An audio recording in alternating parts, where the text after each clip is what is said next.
Hello, everyone. Hello, Hello. everyone. Yes. So I eliminate this strange person.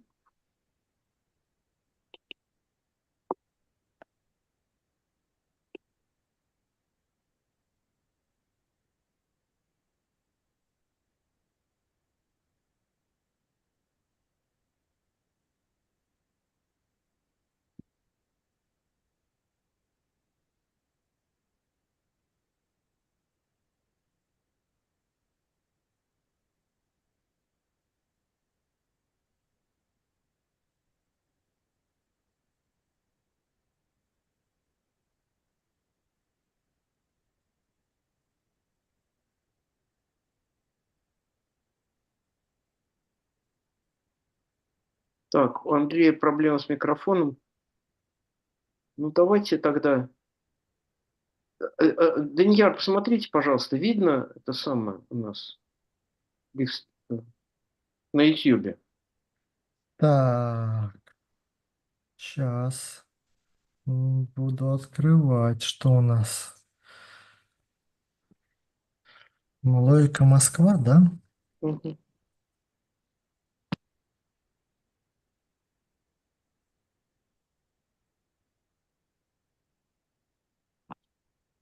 So the speaker can, meanwhile, you can show this the slide? slides. Yes. Мгм.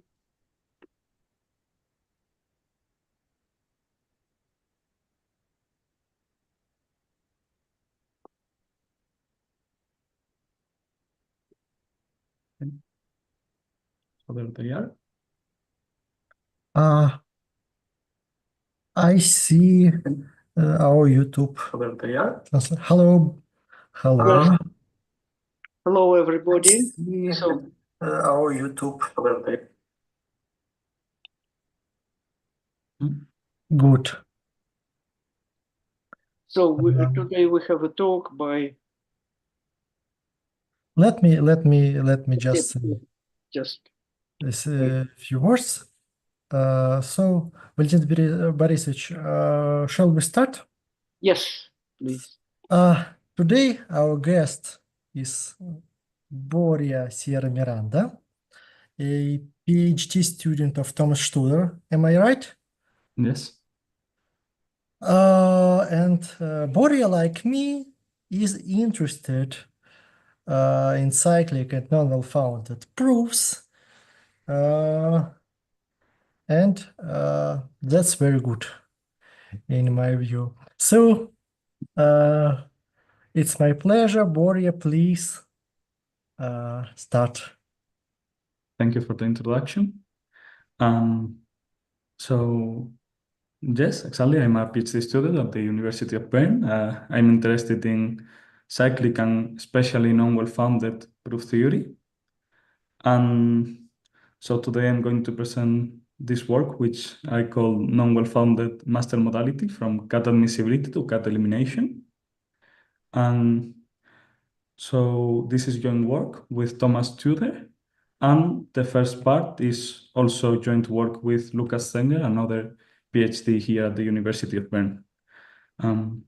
So let me give a brief overview of the talk. So this talk is going to be divided in 4 parts. Basically, in the first part, we are going to remind some tools that we introduced in a previous talk in this same seminar. But since I wasn't sure how well these tools will be remembered and if there are maybe new people at the seminar, I want to briefly introduce them again. So this will be the first part. Then we are going to introduce K+, which is a modal logic with master modality, and a proof system. Well, we are going to introduce, technically speaking, 3 proof systems. 2 of them were introduced by Shankanov, and the last one is the one that we use. They are technically 3 proof systems, but they are clearly all the same proof systems. It's just how you structure the proofs and you annotate them. That's the only thing that changes. Then we are going to see how to show cut admissibility and cut elimination for this system. And then we are going to end with some conclusion and future work. Well, before I forget to say it, please feel free to interrupt me at any point if you have any doubts. I prefer that this is an interactive talk that I just speak into the void. Well, so let's start a brief recap. So what is a non-well-founded proof? Basically, the idea is that in traditional proof theory, we work with finite trees, codifying proofs. Now the idea is that we are still going to work with finitely branching trees, but we are going to leave the condition of being finite. So now our trees are non-well-founded, meaning that they may have infinite branches.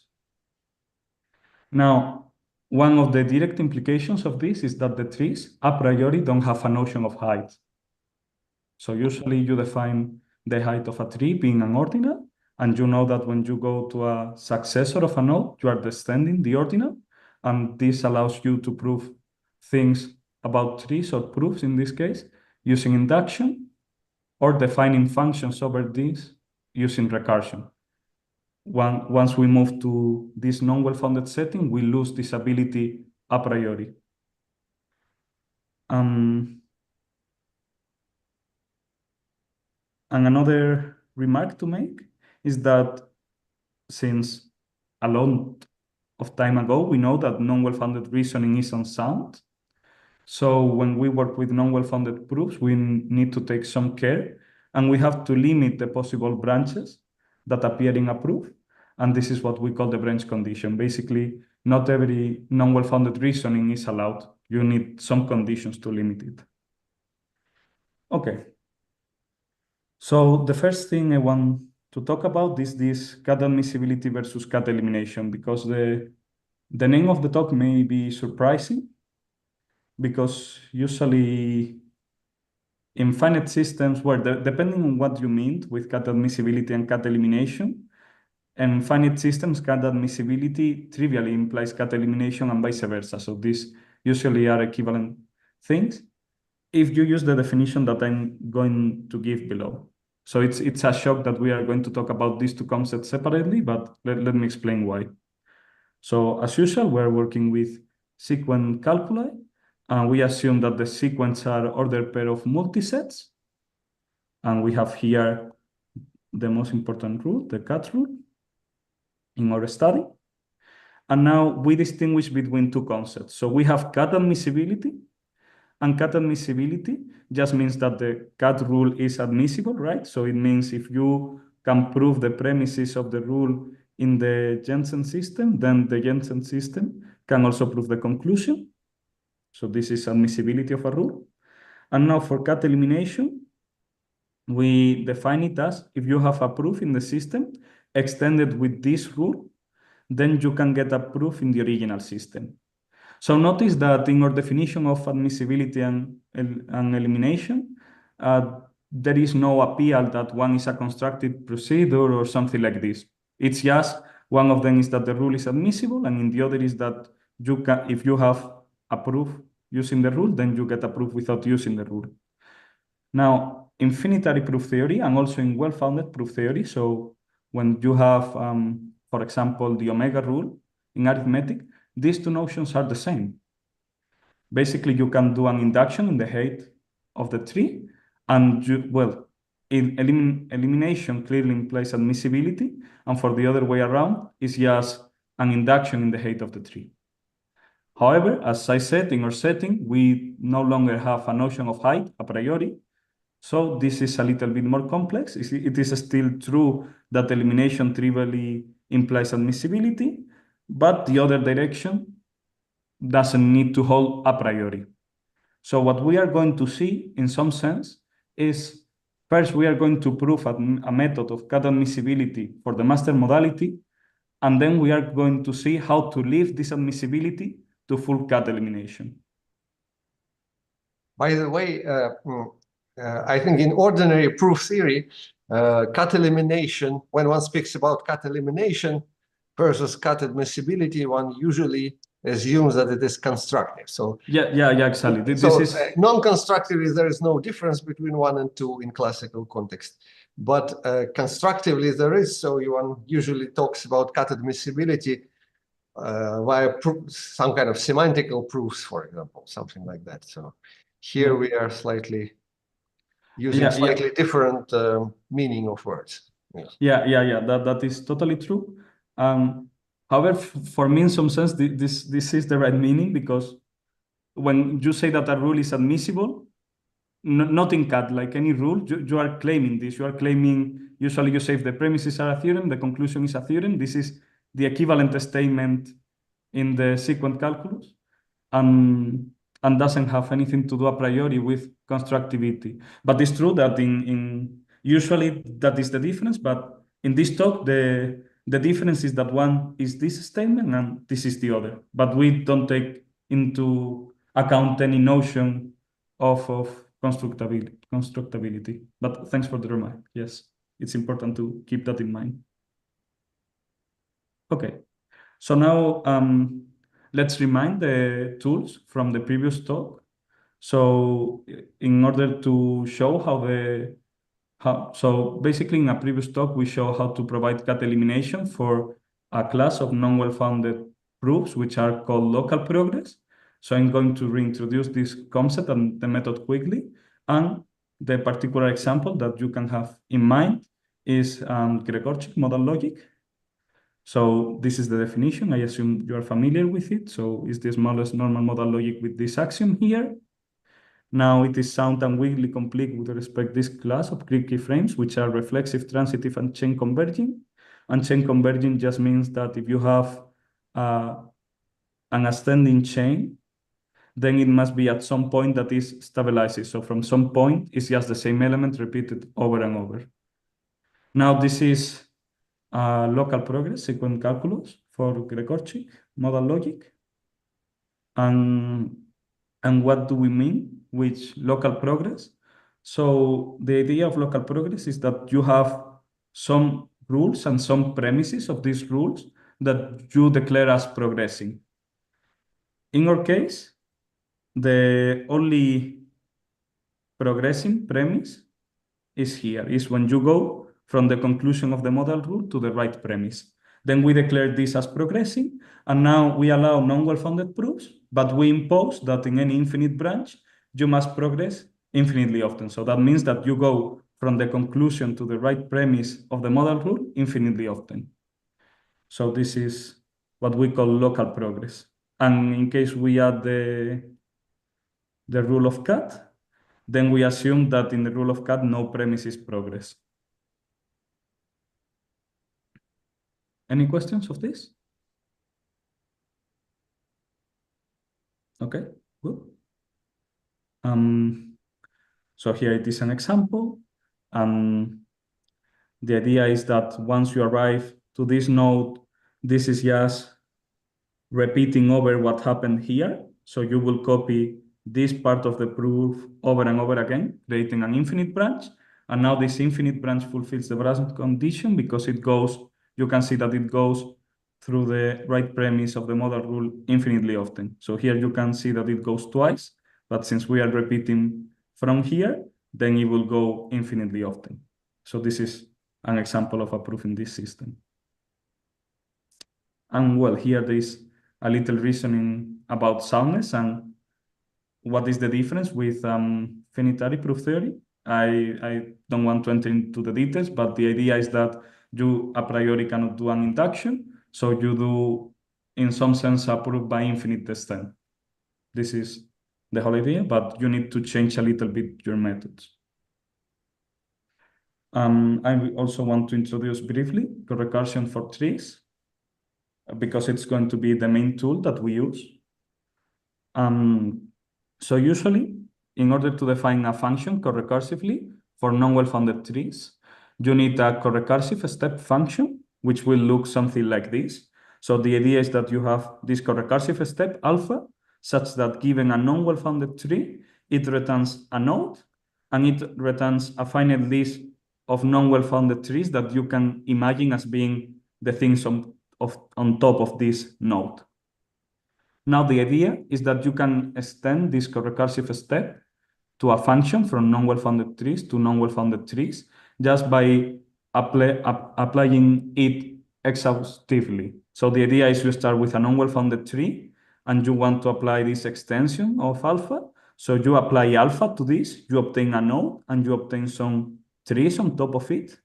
Now the idea is that you apply exclamation of alpha again to this tree, so you obtain a node and some trees on top of each of them, and then you reapply the exclamation alpha to all of them, and you continue this process infinitely often, and we see that in general we are going to obtain a non-well-founded tree. Maybe some branches are finite because this list of non-well-founded trees on top may be the empty list, but in general we are going to obtain a non-well-founded tree. But the good property about this tree is that in some sense generated by these nodes. So you know that doesn't matter how this alpha look, the ending nodes in this after the corecursion goes are only the nodes that appear when you apply the corecursive step. These things are going to disappear in some sense. So the whole method, in order to do cat elimination for local progress system, is just a corecursion, but you need to extend it a little bit.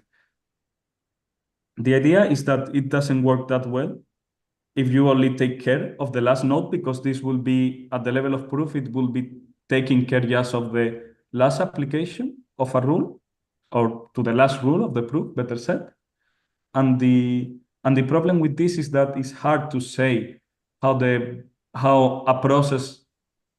from a corecursive step function you can justify that your corecursion preserves the branch condition, because the branch condition is a global condition, right? You need to look at the whole branch and look that something repeats infinitely often, while this is just looking at the last node that is going to appear in the proof. So the idea, in order to solve this, is to partition proofs. So we have the proof from before, and the idea is that we can divide this tree into finite trees like this. So we start making a partition of the nodes, and the idea is that two nodes are related. For example, this node is related with this one because you can go from one node to the other without traversing the right premise of a modal rule. In other words, without going through progress.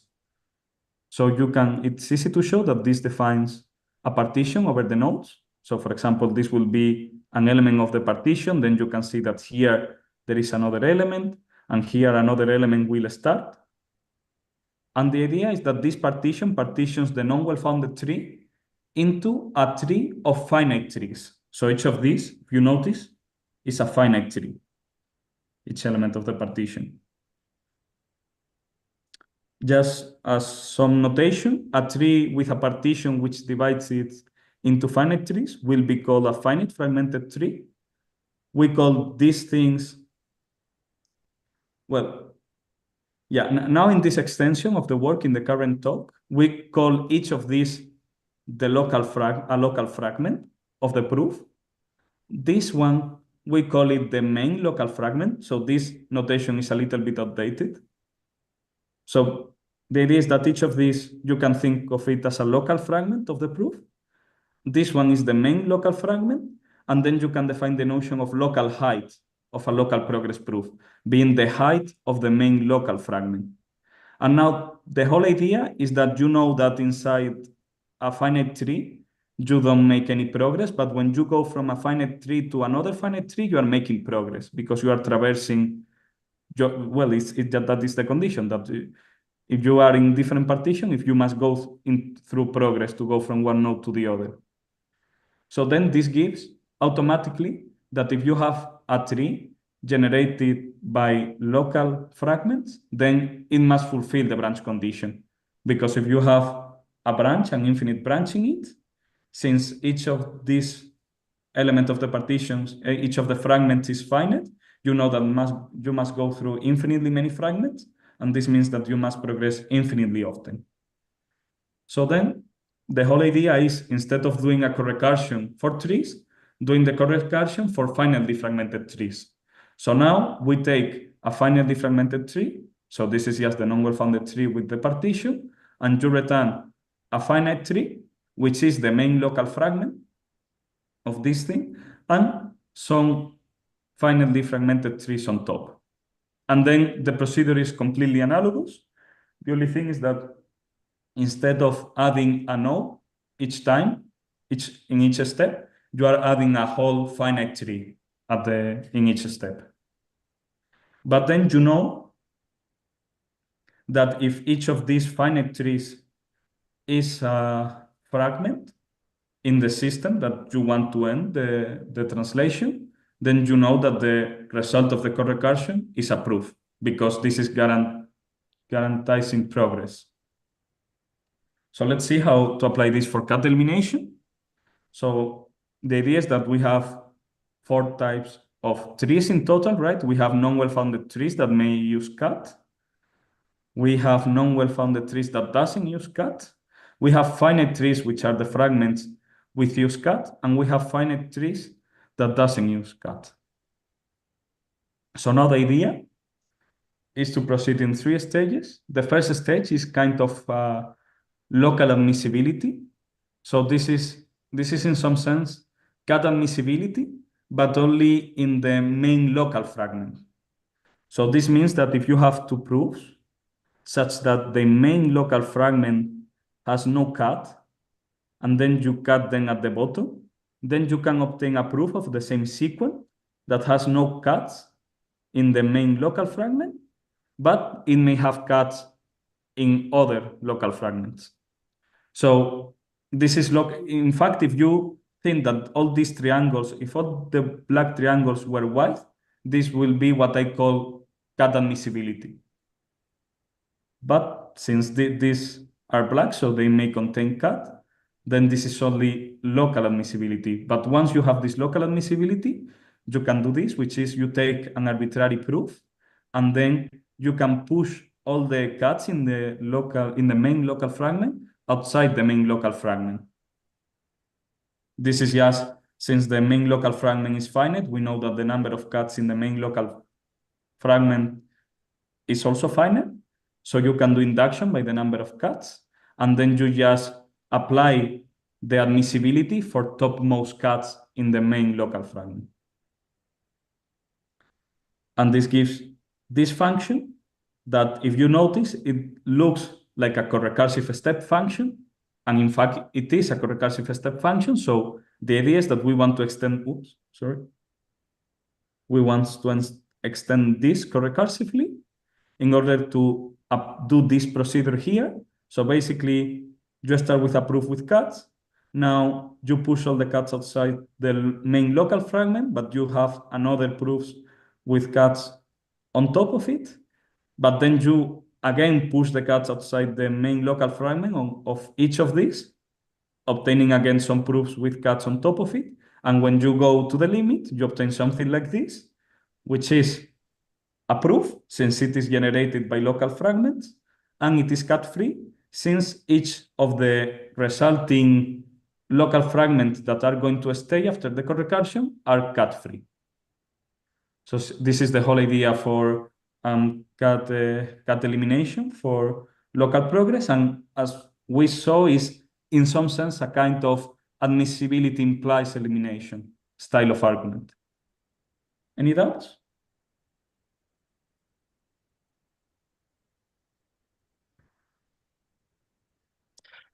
Could you explain or repeat once again why cut admissibility in this case implies cut elimination?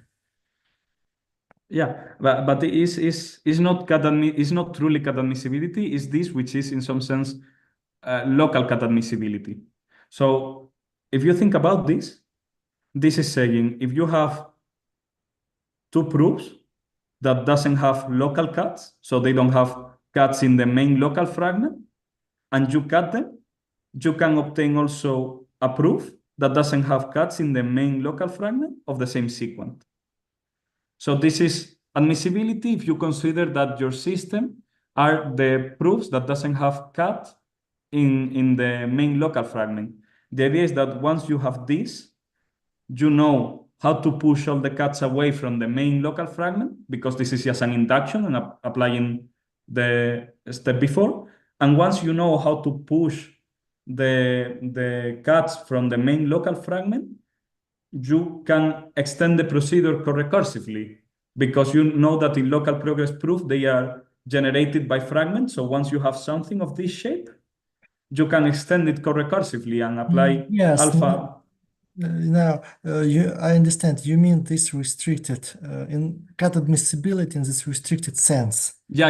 Of course, You of call course. it local cut admissibility. Yes. But I truly think it's a notion of admissibility, because it looks really similar, and in some sense of why. So, Yeah. sorry. So these black triangles are more or less arbitrary proofs. That's what we need to know, is that these white triangles, they satisfy this condition that this is a local fragment or something. So it's, by definition, it's a. So it comes from this partition of the tree into finite pieces. So Yes. This thing. And a local admissibility is then weaker than cut admissibility, because it does not. So it treats this black triangles as hypotheses, essentially, right? So we don't change the sequence at the tip of these black triangles, right? So that's or do we? So like the black triangles may change, because in fact what is happening in this process is that this cuts into them, so to say. So exactly. You change, but and the formulas at the end of them, where they touch the white triangle, they also may change. It's just that the piece is still the local piece or something. Yeah, exactly. That's the important thing. Okay. It is still a local fragment. That's the important property. Okay.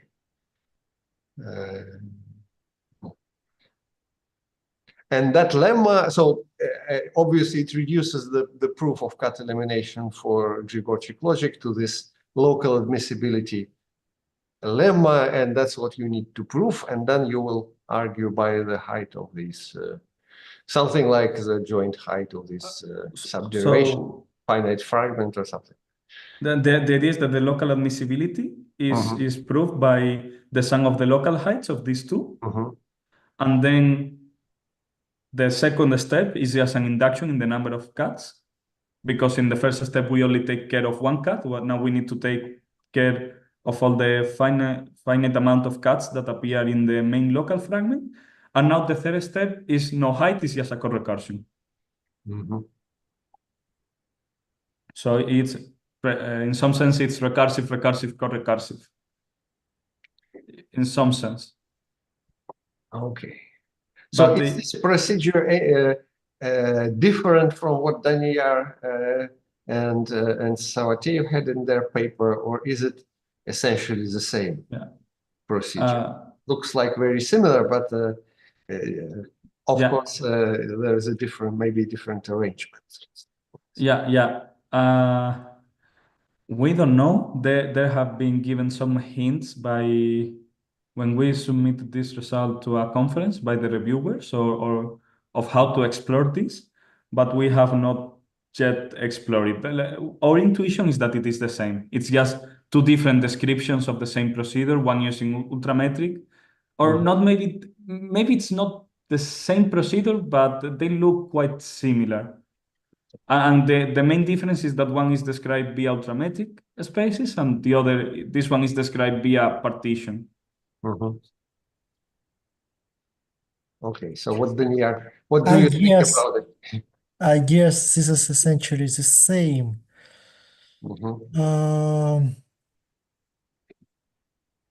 Because when I recall Daniar's presentations or Yuri's presentations of these results, there was this formal explanation in terms of these ultrametric spaces and fixed point operators having fixed points, but the informal pictures on the blackboard were rather similar to these. I see. There were also the local pieces there. Well, somehow, so it looks, So Yeah, or I have to say, I should have said this before, but our initial motivation for this project was trying to do the same as Daniger, but without ultrametric. So I wouldn't be surprised if at the end is the same procedure. yeah, avoiding higher mathematics. Yeah, exactly. So, and then this is a common pattern for the master modality. We also try to avoid ultrametric spaces and just use recursion and co-recursion via partitions. Mhm. But I also think this gives a lesson that partitions may be useful for non-well-founded proof theory because it, in some sense, it tells you information about the proof. Yeah, this is more combinatorial Yes. rather than topological, so to say, or Yes. metrical, so analytical, whatever. Yes. Okay, good. Any more comments, questions? Or Daniel, do you want to comment something? I guess it's clear at this stage, so please proceed further. Thank you. And well, just as a last remark, I don't want to enter into details, but the idea is that what we have used for to show this cut elimination, this procedure of taking care of the fragment, this is obviously more general and can be used to define translations into local progress and non-well-founded proofs. This is basically the only thing important is that the co-recursive step is returning a proof fragment in the adequate proof system. But well, now we can turn to the novelty. So let's start talking about the master modality. So master modality, it's a normal modal logic that has two modalities. So it has box and the master modality. Now the axioms are just the axioms for classical propositional logic, the axiom K for the box and the master modality, and these three axioms here. You have two rule of inference, modus ponens and necessitation for the master modality. Notice that necessitation for box follows from this and modus ponens. And to give an intuition of what we are saying, that is not just the axioms. Basically, the idea is that the master modality is sound and widely complete with respect of the class of crypt keyframes given or of this shape, which is basically a set of walls. And now you have two relations. One is an arbitrary binary relation for your box. And for the master modality, this must be the transitive closure of the other relation. So this is master modality, and this is the system introduced by Daniger. So the idea now is that we still have a non-well-founded sequent calculus, but now the branch condition is harder. So in fact, I maybe should remark that trying to do cut elimination for the master modality was the purpose of doing this was that once we developed the first part, the part I have already explained, we were wondering if the method can be extended to harder branch conditions, because for local progress, it looks quite nice, but not many non-well-founded proof systems are local progress. And master modality was an obvious step. And then we noticed that Daniel had already done it for his ultrametric space method. So we tried to follow him again and see if we can do it with our method. So this is the system, and now the branch condition says that any branch must have a suffix with these three properties. So basically, the suffix doesn't go through the box rule, neither the left premise of the master modality, so it cannot go through here or through here. Now, the suffix must pass infinitely many times through the right premise, so it cannot go through here or here, but it must go infinitely many times through here. And finally, in the suffix, the instances of the master modality must have always the same principal formula. Sorry if I forgot the principal here. So that means that in the suffix, when you look at these two, they must always be the same. Now, the good thing is that the branch condition can get simplified, and Daniel already did this using some annotations. So the idea now is that we work with annotated sequence. So these are triples that have the old sequence with two multiset of formulas. And now they have an annotation in the sequence arrow. And this annotation can be either a formula or a circle. The idea being, when the annotation is a formula, it means that you are focusing in that formula. And when it is a circle, it means that you are not focusing in anything. We impose one condition, that is, if the annotation is a formula, then in the right-hand side of the sequence, you must have the box class of the formula, so the application of the master modality to the formula. And then, if you notice, the rule of the systems is that rules in general preserve the annotation, except for the modal rules, which when you go through the box modal rule, you lose the focus. When you go through the left premise, you also lose the focus. And when you go to the right premise, your focus becomes the formula that is principal. So in particular, if S is phi, this will be the same. And if S is not phi, then this will be distinct. And now your branch condition is that in any branch, you have a suffix or a tail where the annotation is always the same formula. So it must be a formula and must always be the same. And it is clear that these two systems, the one with annotations and without, are equivalent, because basically this condition is telling you that in the tail you cannot go through the box, you cannot go through the left premise of the master modality, you must go. Borja, Yes? sorry for interrupting you, just a remark. I would like to mention that this box plus rule somehow resembles for me the case rule from our from a version of cyclic primitive recursive arithmetic that we consider together with Lev in our attempt to think about cyclic proofs for arithmetic.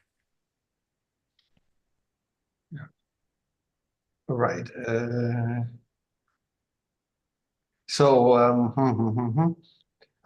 Should it not be so, because it's a kind of induction, right? So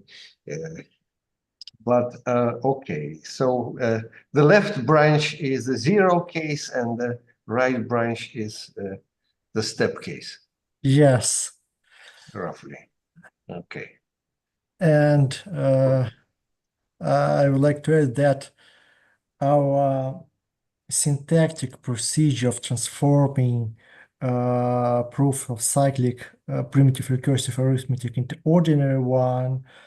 ordinary proofs is inspired by this treatment, or the treatment of this kind of this model rule. And these rules are they the same in your paper, or are they different? So what is the relation of the system? I mean the paper on K plus. Borja, please. No, I was going to ask if the question is for you or for me. No. So I may confuse things, but apart from arithmetic, which is not yet, so to say, out, but Daniel had this paper on K plus, right? You did have it. What was the system there? Is it the same that we see here in this slide, or is it slightly different? So what was? So this is more for Daniel, the question, not for us. As Borja mentioned, this is precisely the same annotated system. This is the same system. Okay. Okay, and it is annotated indeed. Okay. Okay. Could you comment one more time about these annotations? So to say, how should we understand them? So to say, maybe Borja will comment on this. Well, the way I understand them are this, and maybe Tanya has another understanding, but the idea is that the annotation here is saying you that some formula is in focus. Because if you look at the branch condition here, you want a formula to be in focus because you want to go infinitely many times through the right premise of the master modality rule with the same principal formula without going through the left of the master modality rule and without going through the box rule. So as I understand this is in some sense a mixture of local progress and reset. So you have some conditions that are making local progress, which is just going from here to here. But at the same time, you have other conditions, which is resetting you, which is if you go from here to here, you are resetting and you must start all over again. If you go from here to here, you are resetting and you must start all over again. Or if you go to, in this case, if you change your annotation here to here, you are also resetting. And in fact, this understanding is what we use for our proof. So it looks intuitively, I have not looked into this, but intuitively it looks like a wrapping condition on automata. You have some good nodes and some bad nodes, and you want to say you go infinitely many times through the good things and going only infinitely many times through the bad things. I don't know if Tanya has other understanding of this. I agree with your explanation, and indeed annotations could have some connections with automata, so they can correspond to states of automata in the more general situations. So if one thinks about the analogy with arithmetic, then the annotations corresponded to these induction variables or trace variables that we have there. So Yes. here we don't have trace variables, but somehow the formula itself plays a similar role. So to say, we kind of should remember which induction we are now talking about or something like this. So over phi or something like that, right? Is that the right intuition about this? But then it slightly bothers me that we have S at the bottom and then only one formula phi at the right branch. So shouldn't we remember everything that was annotated before, so to say, in this kind of maybe there is a really good property of this system that doesn't, because we have a system of true arithmetic that apparently was similar in some respect to this system that you're talking about of cyclic primitive recursive arithmetic. And my understanding of why is because if you look at this rule, in that sense of annotation, it's really good behaved because everything that is not the principal formula is deleted. It disappears. So it's impossible that you are following other things that is not the principal formula. Everything disappears. Yes. Okay. So this is a really good behavior. Okay. So that's the difference. Yes. So once we apply this rule, we kind of eliminate the right hand candidates except for phi. So in other words, an infinite branch can contain only one thread that justifies support of this branch. So we shall trace only this one, so to say, moving formula. Yes. Okay, very well. So now it's becoming clear. So. Okay. Shall I continue then? Yes, please. So well, I have done a little bit of foreshadowing, because if you remember, I have mentioned that the idea is that when you go from here to here, you reset. When you go from here to here, you reset. And when you go from here to here, either you reset or you progress if you keep the same annotation. So what we wanted is, in some sense, make this system more local progress, because then we can try to apply your previously developed tools. And then the idea is to divide these proof systems into infinitely many proof systems. Each of these new proof systems is going to be local progress. And the idea is that when you reset, you must turn to another local progress system, which is in some sense smaller. So we can look at the definition here. So basically, we propose this system. So this is non-well-founded, annotated.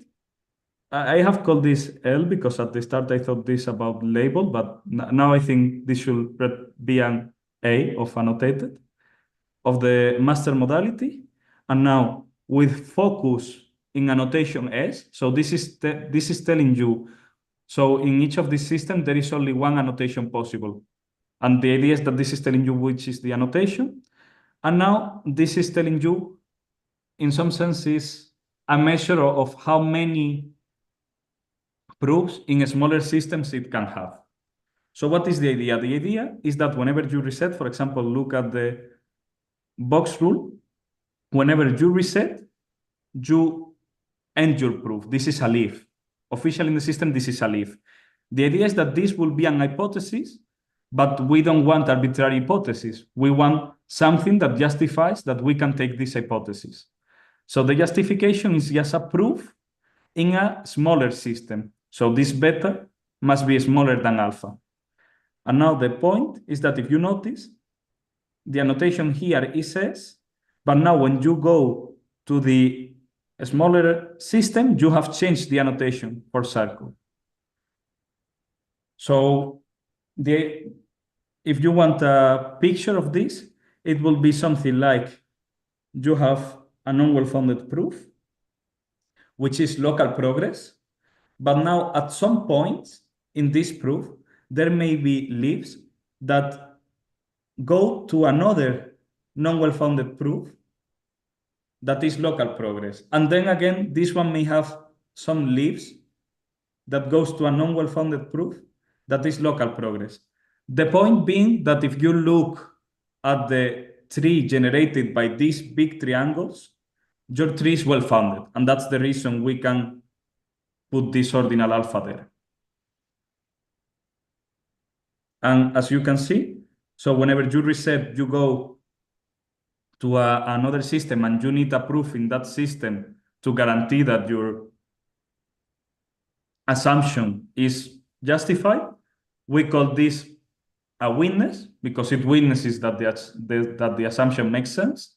And now the box plus rule has two varieties, depending if in the right premise you change the annotation. So here you are changing the annotation. And then you must go to a witness in another smaller proof system. Or if you keep the annotation, in which case you are making progress in the right premise. There is another way of understanding this. So we use this way because at the time we started writing this, we thought it was gonna give a smaller proofs. But the idea is that you can think about this as having two partitions. You have one local partition, smaller, which, well, each of the element of the partition is smaller than the other one. And this is just the usual local progress partition. And then you have another partition on top of it that is relating nodes with the same annotation. These are the big triangles, right? Are just elements of this second bigger partition. So there are these two ways of understanding this. Either you are having multiple systems or you are having two partitions at the same time, one fitting into the other.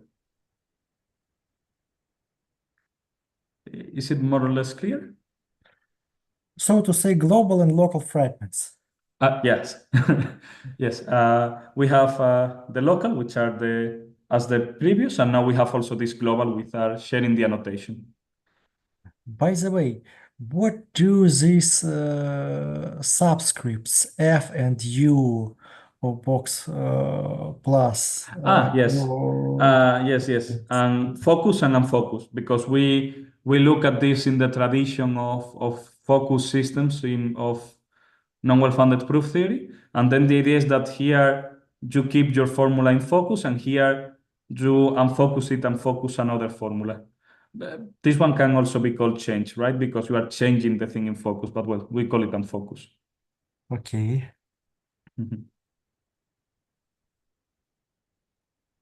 Any other question? Okay.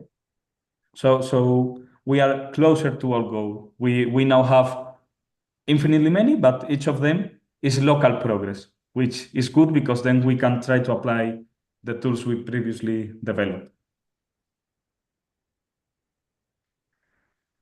So now let me talk about cut elimination and what is the general strategy. So the idea is that now we can separate the cuts into two types. So we can talk about the cuts which live in a witness, or a witness of a witness, or a witness of a witness of a witness of these cuts. And this, we call it W cuts, which are witness cuts. And then we can talk about the cuts which live in the main global fragment. So each of these triangles must be understood as a global fragment. The main global fragment is the one at the bottom. So there are the cuts which live here, and there are the cuts which live in upper triangles. So the main cuts are the one living in the main global fragment, and then the W cuts are the one living in upper global fragments. So now, how well, and we also have, so we can consider basically three kinds of systems with cut. We can consider a system that only allow main cuts, a system that only allow witness cuts, and a system that allows both of them. So how do we plan to show cut elimination? So the idea is first show that cut is admissible, as I said. And here the argument is going to be similar to Gregorczyk. In some respect, not so similar in others. So basically in Gregorczyk, we did a recursion and then a corecursion. The first recursion was divided into two recursions, but this is not important. The idea is that it is a recursion and a corecursion. While here, in order to show admissibility, it's going to be a recursion, then a corecursion, and then a recursion again.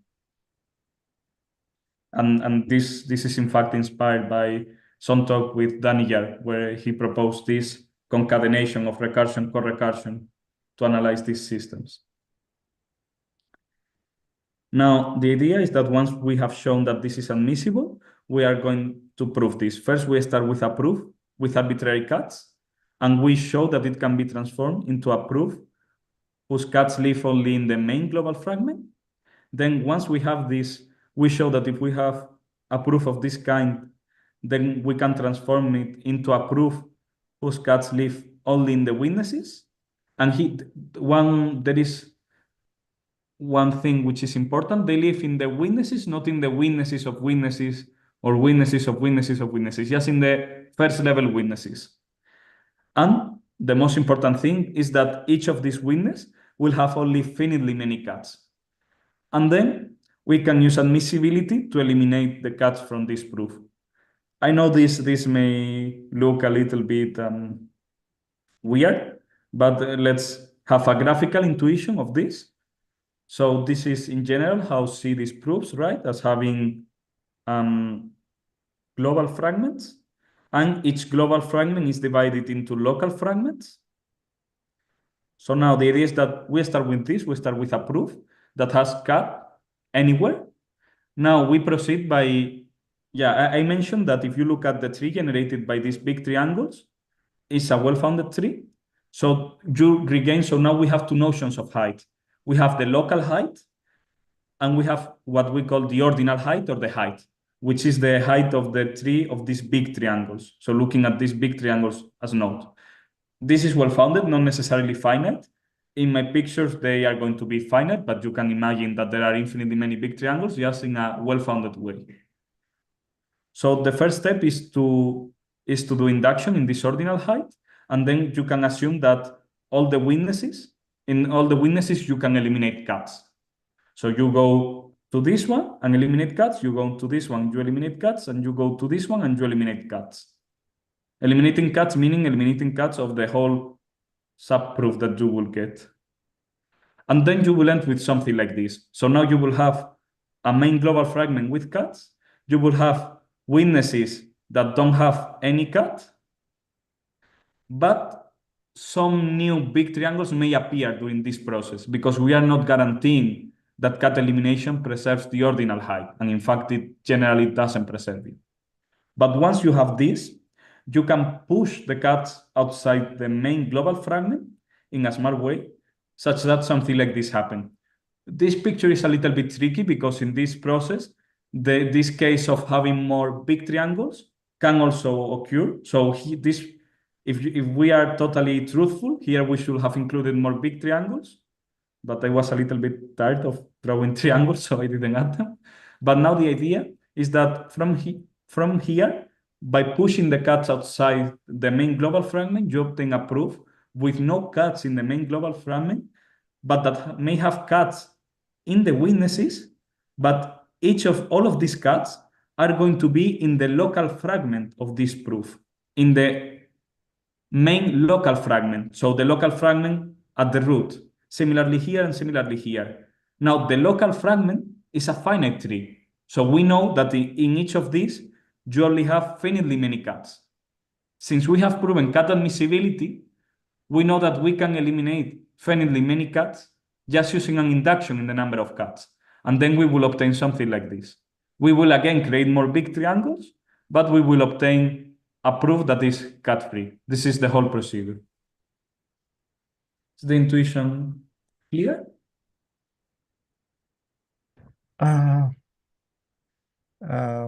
My comment on the previous slide is that it looks like we pour some liquid or from the main global height to preceding global fragments. It looks like this black liquid and try to pour it, or I can say it, not push it, not lift it, but pour from the bottom triangle to some upper ones. It looks like this in this picture. Yeah. Well, this is just the intuition, but yeah, you can think this in many ways. Like the important thing is that at the end you don't have cuts in your main fragment. So in fact, the fundamental thing is that if you can show that given a proof, if you can show that you can pick some nodes and these nodes form an anti-chain in the tree, and if in each of these nodes, in the subproof of these nodes, there is only finitely many cuts, and there is only finitely many cuts below these nodes, then cut admissibility implies cut elimination, because it's a matter of going to each of these nodes, applying a finite amount of cut admissibility to all of them in parallel, and then applying cut admissibility for the finite amount that rests below.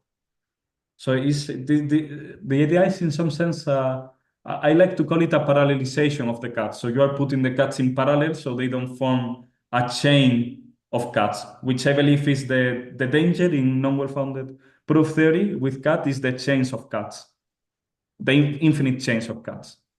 That's my understanding of it.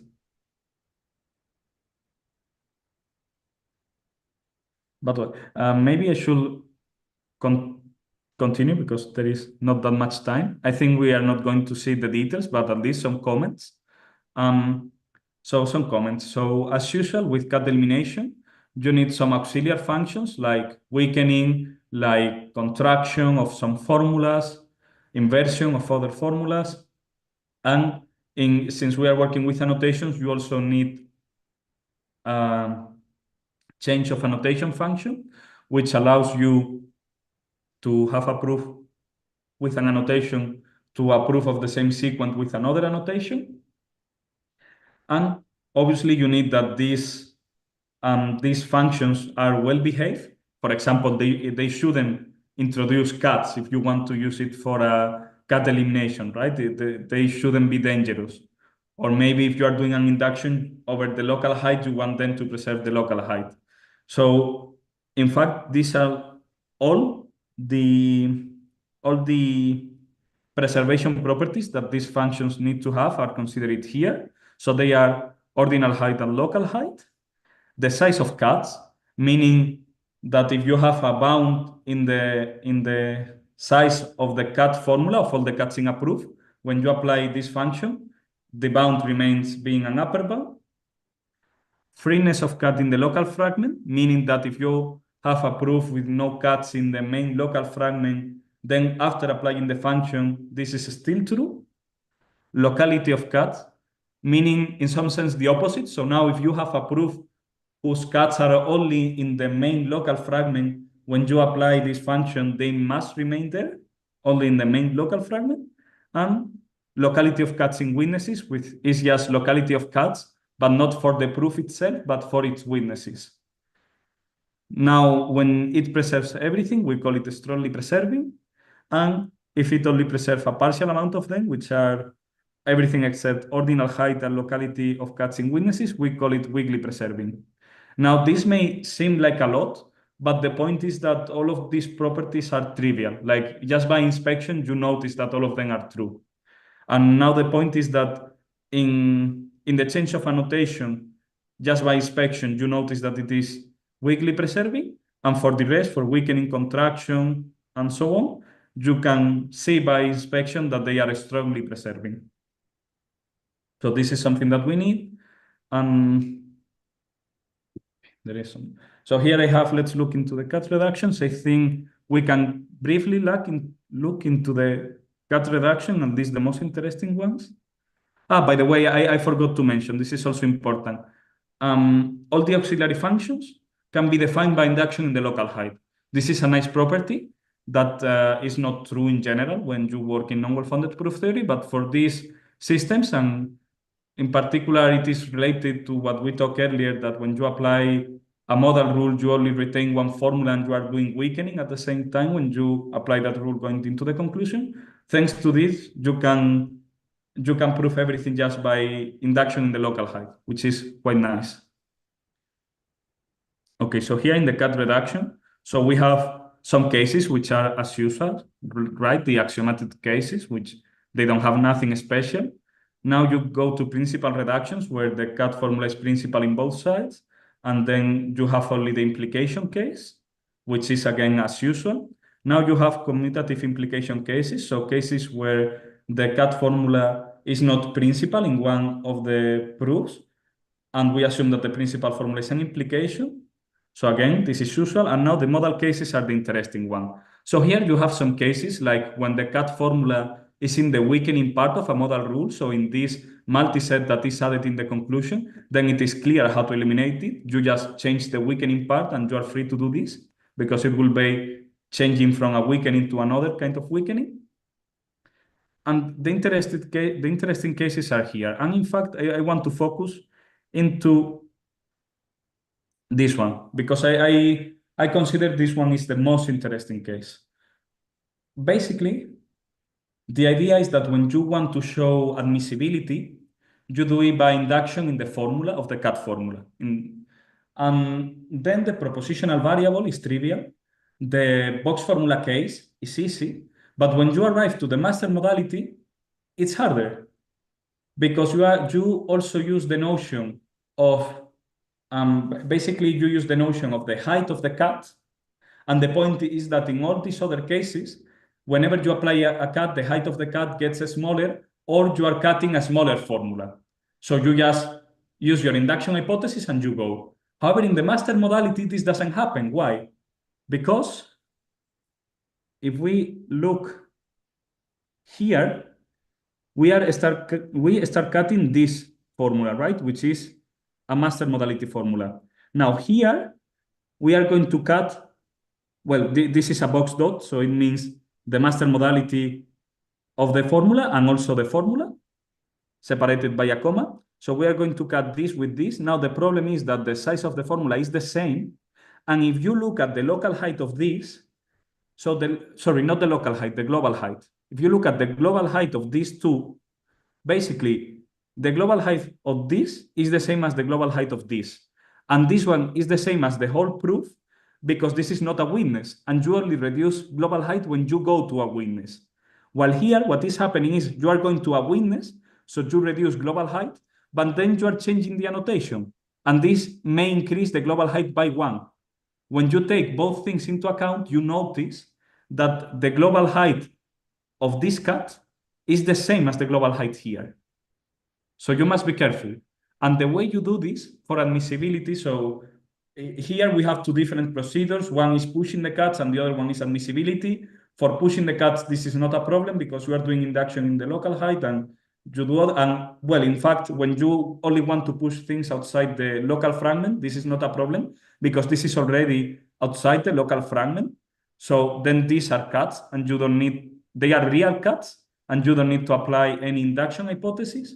But when you are in admissibility, you want to get rid of them. So you cannot let them be cuts at the whole end. What you do is that at this stage, you leave them as cut. So this will be a cut and this will be a cut. But you define the notion. So here there are many things which I believe I don't have time to explain. But there is this notion which is fundamental, which is a proof being unblocked with respect to a master modality formula and an ordinal. This is true if when you look at the cuts of the proof, basically the cut formula is always either the formula or the master modality of the formula. And in case it is the master modality, then the height of the cut is smaller or equal than alpha. So what is going to happen here is that if you start with, if your initial thing here, if this is unblocked, then this is unblocked. Why? Because you are leaving the master, there was something that I missed. And the master modality, when the cut formula is the master modality, the height must be smaller or equal than alpha, and the subproof of the premises doesn't have any cut. They don't have any cuts. So this means that if you look here, there is no cut, and here there is no cut. So the idea of what you do when you want to prove admissibility of the master modality formula is you start with one cut at the bottom, right? You reduce it, and now you get probably more cuts, but you know that your proof is still unblocked. So if there is more master modality cuts, they are going to have no formula, no cuts on top of them. They are going to preserve the height, and they are going to be of the same master modality formula. So the idea is that you repeat this corecursively. And if you repeat, so you go to each of these, and now you repeat what you have done corecursively to each of them. When you finish, you end with a proof that have only cuts in the main global fragment, but all of these cuts are with chi, not with master modality chi, because the cuts with master modality chi will be pushed arbitrarily up until they are eliminated at the limit step, thanks to keeping this property of being unblocked. So for this, it's necessary that you impose your original proof to be unblocked, which is really unblocked if your only cut is at the bottom. And you have to be careful that you preserve this property of being unblocked every time you do a corecursive step. So at the end, you end with a proof whose cuts are only in the main global fragment, and all of them have a smaller height than the original one, because the original one were with the master modality, and now you have the master modality deleted. The idea is that then you push these cuts to witnesses. Again, we know that when we push cuts to witnesses, in each witness, there is only a finite amount of them. And finally, since you know that there is a finite amount of them, but the size of the cut formula is smaller, you eliminate them by induction hypothesis of admissibility of smaller formulas. So this is the procedure, and it looks a little strange, but when you think that the master modality is a fixed point, it makes all the sense, because what is happening is that you are unfolding. In some sense, what it happens is that when you eliminate the cuts, when you push them up, you are like unfolding the cuts with the master modality into cuts without the master modality. And when you go to the limit, you know that you are only left with the non-master modality cuts. So it makes a lot of sense that this happens since the non-well-founded character is due to being a fixed point. So this is proven in these lemmas, which, yeah, I believe since there may be more questions now, I think I should start finishing. So basically these are proven. And then once you have cut admissibility, once you prove cut admissibility and you know how to push cuts. So I remember the way of proving this is first you show how to push cuts, then you show how to prove cut admissibility, and finally you eliminate cuts. This is the formal description. It's the same procedure I explained graphically before. So there is nothing new here. It's really straightforward once you have all these tools. So let's finish with some conclusions and future work. So I think one thing to keep in mind, okay, maybe we don't need to call it cut. It doesn't matter how you call it. If you define cut admissibility and cut elimination the way I did, right now there is no general way that we know that cut admissibility implies cut elimination in non-well-founded setting. This is a problem that I consider really interesting. Well, I'm going to adelant. This is future work, but I consider it really interesting. Obviously, the intuition is that in general, in non-well-founded proof, admissibility doesn't imply elimination. And then there should be an example of a proof system, non-well-founded proof system, where you can show admissibility, but elimination is impossible. As future work is trying to find this counterexample. Okay, another conclusion is that partitioning non-well-founded proofs can give valuable information that simplify the tools needed to treat them. And finally, well, yeah, some remark, cut elimination for the master modality should work in the same way. And this means that in one afternoon, I check the proof in paper and everything looks correct. Then I lose the paper and I had no time right now to redo it and write it in LaTeX, but we strongly believe it works. However, for propositional dynamic logic, I try to do the same. One afternoon, I sit down, try to write the proof in paper, and I start noticing some problems. So maybe if we want to go, or probably if we want to go to do cut elimination in propositional dynamic logic, we will need to further refine the partition, if it is even possible. We don't know. It may be the case that the partition method gets stuck here. And finally, so the future work. Okay, so well, okay, so I have 3 minutes. I think I can explain this. So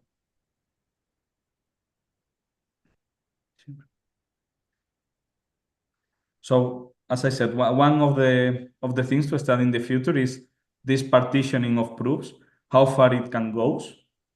And in fact, I consider that this partitioning of proofs can be even interesting if you are not worried about cut elimination, because there is this problem.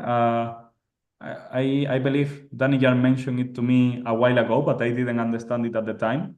Recently, Stepan Kuznetsov also mentioned it to me, and now I understand it better, which is when you have a well-founded proof system, you can get a closer ordinal of it.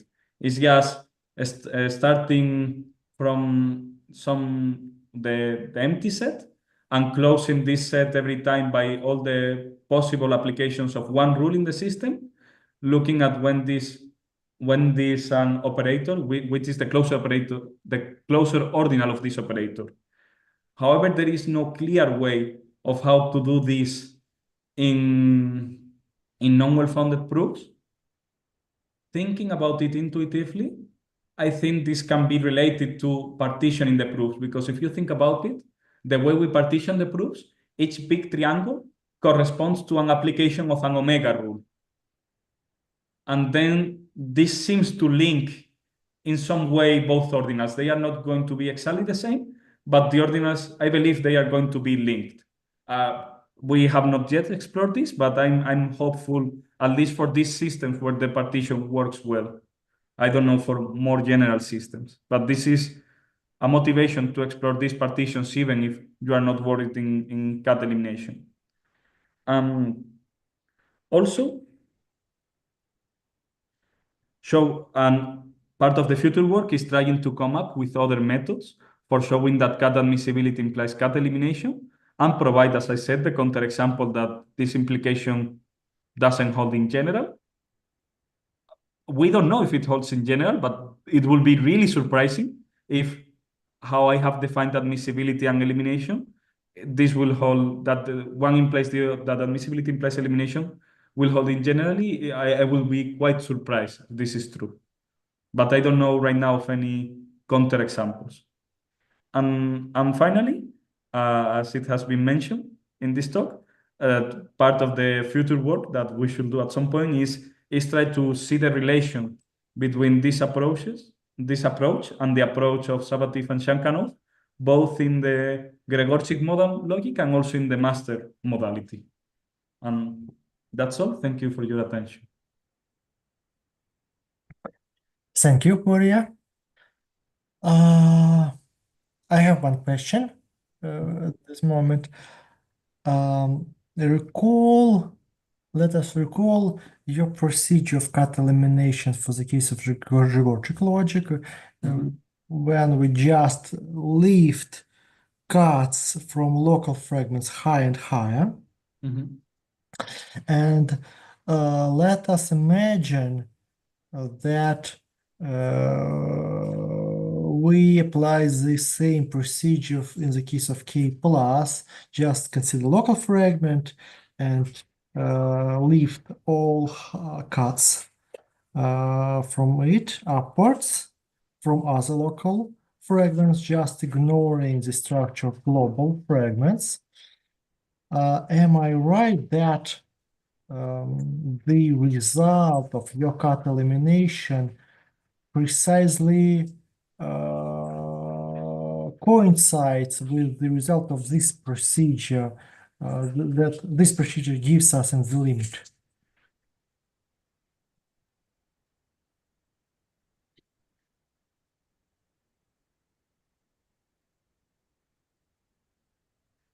That's a good question, but I consider it quite hard to know right now, because the actual procedure, if you think about it, is a back and forth. You basically start in the upper global fragments, no? You eliminate cuts, now you go lower, you push the cuts to upper fragment, then you repeat. So it's quite a back and forth process, while the other seems quite linear. So I'm not sure. I see. My intuition at this moment tells me that the result will be the same, and it would mean that our cut elimination procedures result in the same cut-free proof. Like it will be really interesting to try to show it, but intuitively I don't want to say anything. Like it would be really nice if they coincide, but since this process for the master modality via the partitions is quite back and forth, it's really hard for me to imagine, because this is also something that you mentioned in one of your papers, right? Like in some sense, master modality is a recursive, recursive system. Since we are not using ultrametric spaces, this means that we are going to have iteration of these processes. So we are going to have a recursion interacting with a co-recursion interacting with a recursion again. So for me, it's a little hard, but if we are optimistic, I believe they should give the same, and then we will be really happy. So are the comments?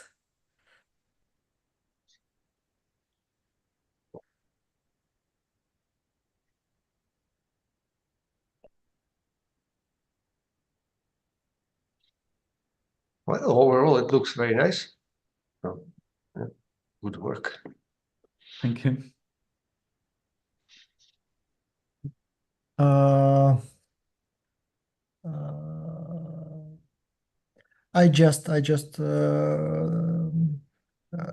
this moment, when maybe other participants think or try to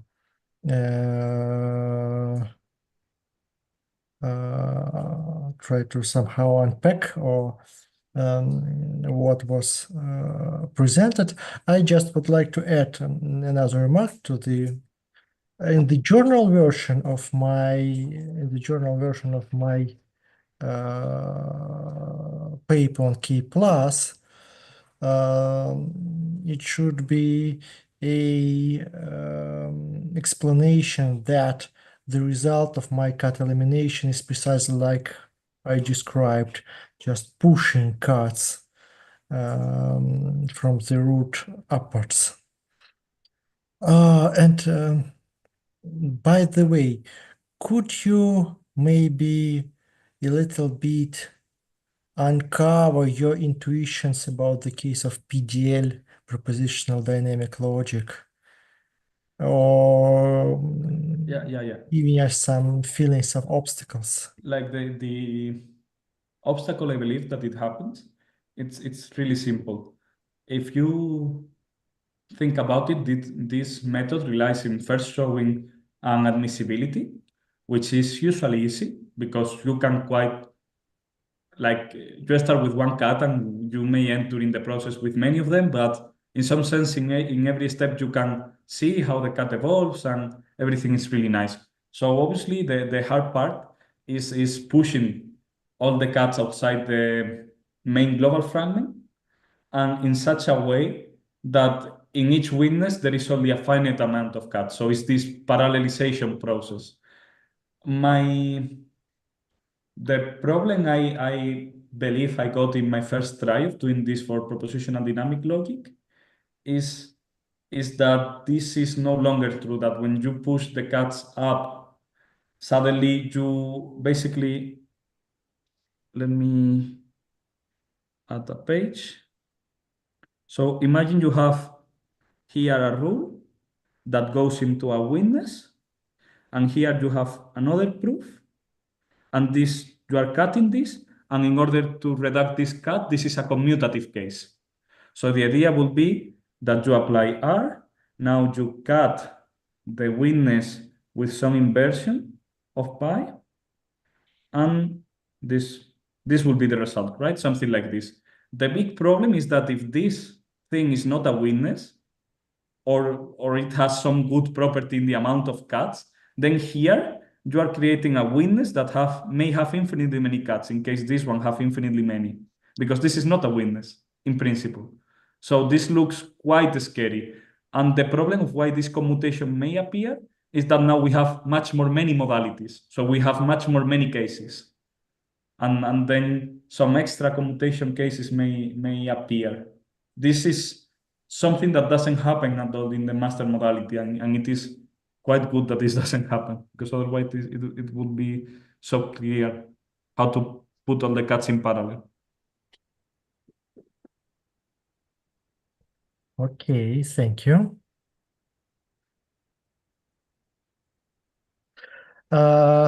If we don't have other questions or remark, let's thank the speaker.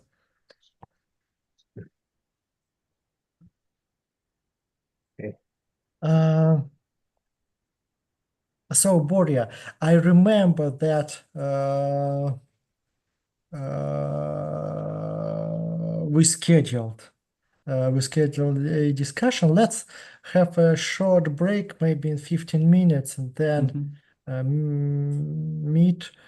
Could you send me a link in order I can connect? Or Yeah, I can send you a Zoom link to connect. Yes. Perfect. Well, and thanks again for the invitation to the seminar, and hope to see you soon. Have a nice weekend. You're Okay. welcome. It was nice to see you. Yes. Thank you very much. So I stopped the Recording.